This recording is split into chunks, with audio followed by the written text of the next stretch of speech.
Bukid kaalaman, ang sea turtle.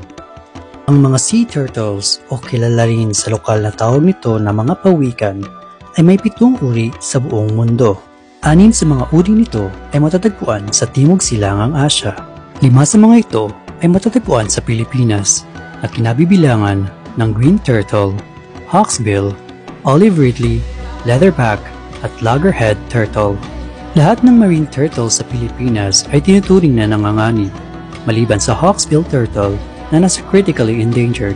Ang mga leatherback turtles na madalas mangitlog sa Peninsular Malaysia at Indonesia ay madalas na naghahanap ng pagkain sa mga tubig ng Pilipinas sa paligid ng Palawan, Central Visayas, Bicol at Davao Gulf. Sa loob ng maraming taon, ang green turtle, hawksbill at olive ridley turtle lamang ang kilalang nangingitlog sa mga dalampasigan ng Pilipinas. Noong 2013 lamang naitala ang unang dokumentasyon ng nangingitlog na leatherback turtle sa Barangay Rawis, Legazpi City, Albay sa Bicol Region.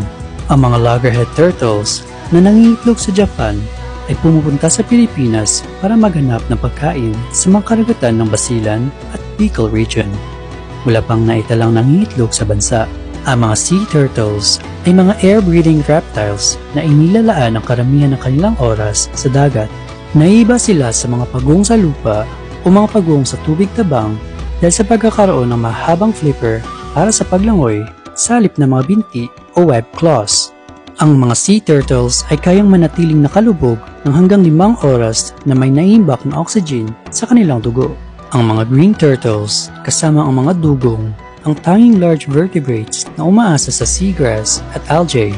Bilang mga mega herbivore, mahalaga sila sa pag-ikot ng nutrients sa ecosystem ng seagrass.